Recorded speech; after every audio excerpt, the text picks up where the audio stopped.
Pumpkin Jack, written and illustrated by Will Hubble.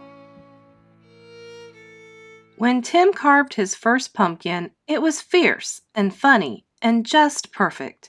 A jack-o'-lantern that deserved a good name. So Tim gave it one. Jack. Long after the best trick-or-treat candy was eaten, Tim still kept Jack. At night, when a candle made Jack's face dance on the wall and filled the dark with warm pumpkin smells, Tim felt Jack was almost magic. Yet, too soon, the spell was broken. "This pumpkin is beginning to rot," announced Mom. "It's time to throw it out." Tim knew it was useless to argue. He carried Jack to the garden, which was filled with the brown ghosts of last summer's plants. A dead garden is better than a trash can, thought Tim. Still, it made him sad to leave Jack outside and alone. Whenever chores or play brought Tim to the garden, he looked at Jack. Every time Jack was different. He became wrinkled, and his fierce smile began to look silly. Mold spread over Jack's bright orange skin. As the days turned colder, Jack grew flatter. Winter began. Soon Jack was hidden beneath snow, and Tim forgot about him. The cold, heavy jacket days came. Snowmen and sliding days, indoor days, Thanksgiving, Christmas, and Valentine's. When all those days had passed and the March winds melted the snow, Tim found Jack. There wasn't much left, just a faded and crumpled pumpkin skin, a stem, and a few seeds. Jack's Halloween magic was a distant memory now.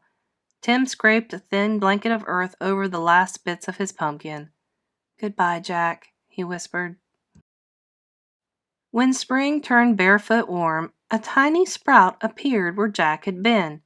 Tim found it and guessed what it was. In the days that followed, Tim weeded and watered and watched the sprout. Slowly and steadily, the plant changed and grew. It branched and spread a web of vines over the ground, but no pumpkin appeared. The days turned hot. Flowers opened on the plant each morning, yellow stars that twisted shut forever in the afternoon. Still, there were no pumpkins. Finally, Tim found a little green ball growing behind a crumpled blossom. A pumpkin! Tim let out a whoop and ran to show his mom. By August, the plant had spilled onto the lawn. Tim's favorite game became pumpkin hunting. He carefully waded through the leaves, searching for green pumpkins like hidden treasures. School began again, and the days cooled. Tim had less time to visit the garden. When he did, the pumpkin plant seemed tired. There were few new leaves, and the old tattered ones no longer hid the fat green pumpkins.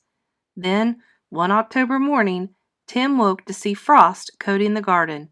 The frozen plants seemed changed to pale blue glass. After school, Tim discovered what the frost had done. The pumpkin plant's leaves were as limp and wet as paper. It was dying. Tim searched among the withered leaves for the unripe pumpkins. He picked them and put them on the front porch, hoping for one more change. By Halloween, the pumpkins had ripened to bright orange. There were many, for the plant had been generous. Tim was generous too.